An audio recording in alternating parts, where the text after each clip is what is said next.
Did you know that Steam only gives you 2 hours to decide whether or not you're going to keep a game or if you can refund it? Is Echoes of the Plum Grove worth it? Is 2 hours even enough time for you to decide? Well, it's going to have to be because that's all the time Steam gives you. So, The Echoes of the Plum Grove is a cozy farming sim with fishing, exploration, socialization, cooking, crafting, mining, and more. Echoes of the Plum Grove gives you a lot of gameplay customization options so that you can really tailor the experience to what you want out of a cozy game. You can make it a little more challenging or a little bit less challenging by toggling on and off some of the different aspects of the game. And what makes this game really unique to the cozy game world is that they've actually implemented something called player aging or generational gameplay, meaning that your character will actually age up and die eventually to be taken over by your family members, which is such a cool aspect to this because it doesn't always happen in these kinds of games. I mean, the closest one I can think of is The Sims, but you can, in this one, also choose how fast you age or if you even want to just toggle it off altogether. There are limited character creation options, kind of limited on colors and different outfits that you can choose, but it does look like there's an option to change those as you further in the gameplay, change away from the default hair and outfit and also accessory options. So I guess something to look forward to, but not something you're going to be able to see within the first 2 hours of the game.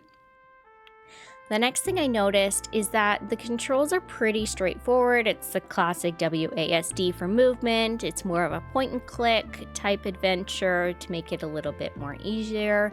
The only problem is there are no changes to key bindings, so you can't actually go in and change any of your key bindings. You're basically just stuck with what the game gives you right now.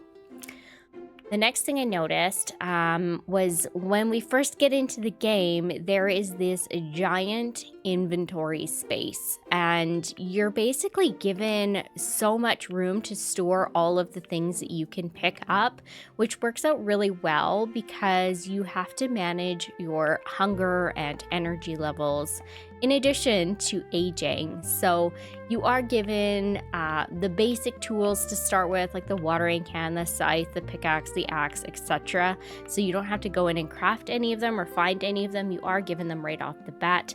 And you're also given a few bits of food to kind of get started with. It also provides you a storage chest within your farmhouse to get started. So you've automatically got a little bit more storage room than you would have, say, if you were starting Stardew Valley.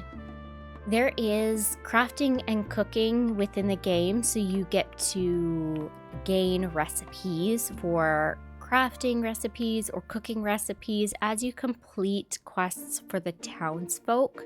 And you're actually given quite a bit of area to explore right off the bat, with the promise for new areas of progression that are locked behind, different quests or different need for materials to, say, rebuild a bridge, etc. So first off, it does start off with quite a bit of exploration areas, which is great. It doesn't mean you're going to be seeing the same areas over and over, and there's also something to work towards. Again, nothing I could unlock within the first 2 hours, but definitely knowing it was there was enticing to know that, there are options for new areas once you kind of have explored the main initial areas.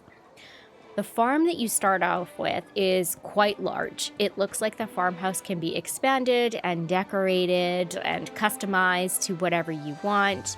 The farm looks easy to customize. There's a lot of things to clear, and I think planning will come into play in later stages of the game. But in the beginning, it's just gathering your basic resources and clearing out an area to even put your first crops down.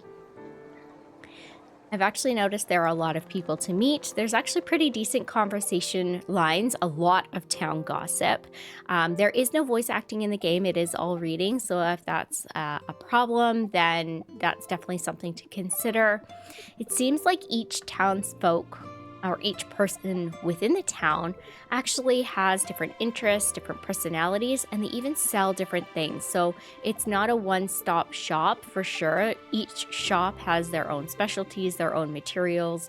And it does seem like you can sell only certain things to certain people, though I have encountered a few people that you can sell multiple things to, but they do not always accept everything you want to sell. Some of it is literally just junk, which is kind of nice to see. Not everything you pick up is valuable.